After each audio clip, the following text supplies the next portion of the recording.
Assalamualaikum warahmatullahi wabarakatuh. Perkenalkan, saya Sarnopa, MPM 2141-2008, jurusan Akuntansi 2021, akan mempresentasikan tentang perkembangan dan jenis bank. Yang pertama, tujuan pembelajaran.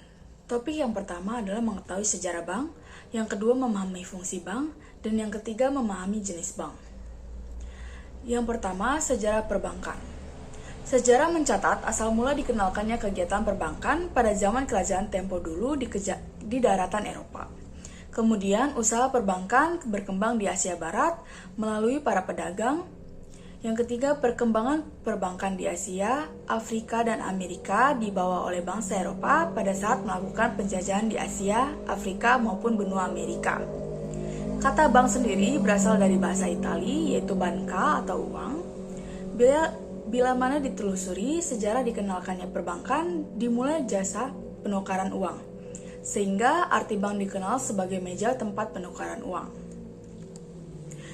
Kemudian sejarah perbankan di Indonesia. Yang pertama, kondisi sebelum diregulasi.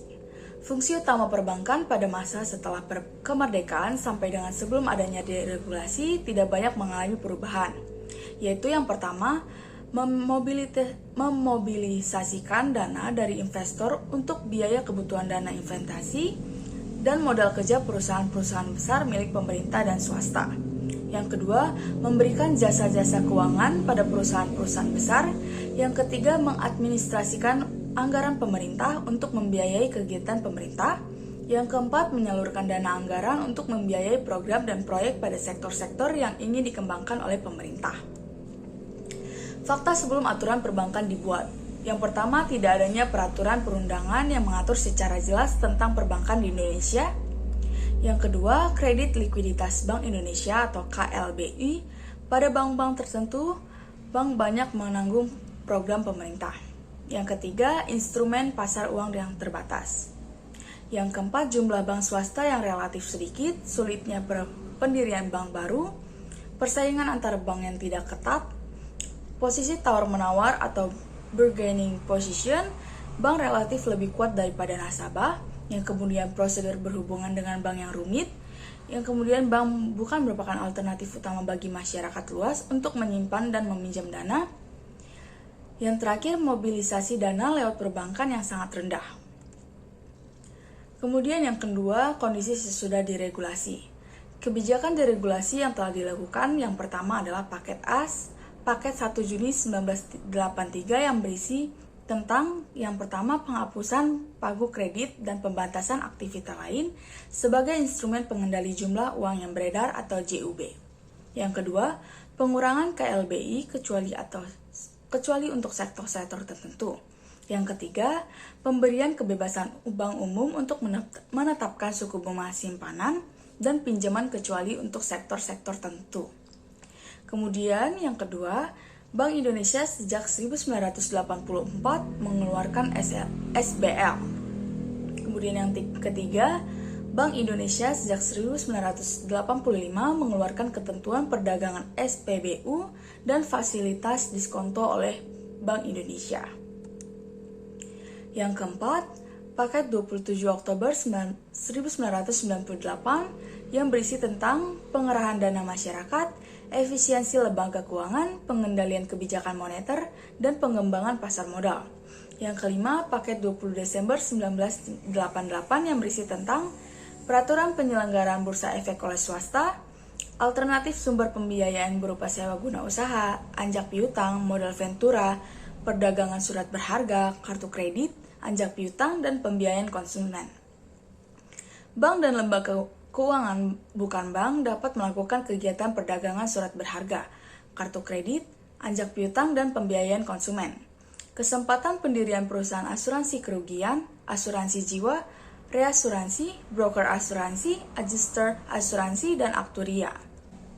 Paket 25 Maret 1989 yang berisi tentang penyempurnaan paket sebelumnya dan bank dan lembaga keuangan bukan bank dapat memiliki net open position maksimum sebesar 25% dari modal sendiri. Kemudian kondisi sesudah deregulasi atau lanjutan. Setelah deregulasi ini, perbankan di Indonesia mempunyai ciri-ciri sebagai berikut. Yang pertama, peraturan yang memberikan kapasitas hukum. Yang kedua, jumlah bank swasta bertambah banyak. Yang ketiga, tingkat persaingan bank semakin kuat. Yang keempat, sertifikat Bank Indonesia dan surat berharga pasang uang. Yang kelima, kepercayaan masyarakat terhadap bank yang meningkat.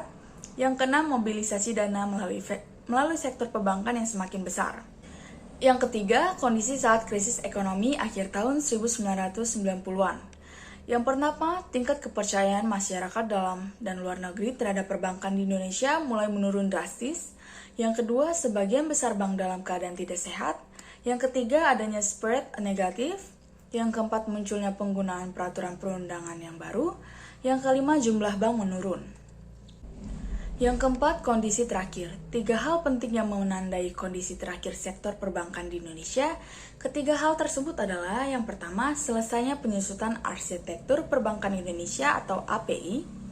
Munculnya API ini dipicu oleh adanya krisis perbankan dan krisis ekonomi yang terjadi di Indonesia pada mulai tahun 1997. 2. Serangkaian rencana dan komitmen pemerintah Indonesia untuk membentuk atau menyusun A. Lembaga peminjaman simpanan, B. Lembaga pengawasan perbankan dan independen, yang ketiga otoritas jasa keuangan.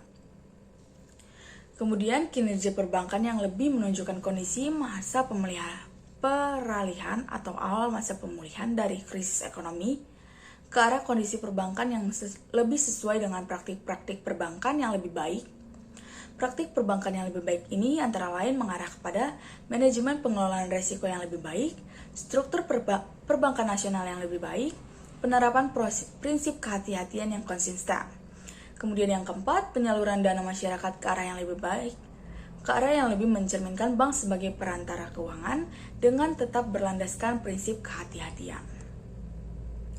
Selanjutnya, fungsi bank. Perhimpunan dana masyarakat dalam bentuk simpanan yang meliputi simpanan giro, simpanan deposito, simpanan sertifikat deposito, dan tabungan. Yang kemudian ada jenis-jenis bank. Yang pertama, bank berdasarkan penyelenggaraannya, yaitu ada bank pemerintah, bank swasta asing, bank koperasi. Yang kedua, jenis bank berdasarkan bentuk hukumnya, ada perseroan atau perusahaan perseroan, perseroan terbatas atau PT, perusahaan darah atau PD atau Perusda, kemudian ada koperasi. Kemudian yang ketiga, jenis bank berdasarkan fungsinya, ada bank sentral, bank umum, dan bank perkreditan rakyat. Itu saja yang bisa saya sampaikan. Apabila ada salah kata, mohon maaf. Saya akhiri. Wassalamualaikum warahmatullahi wabarakatuh.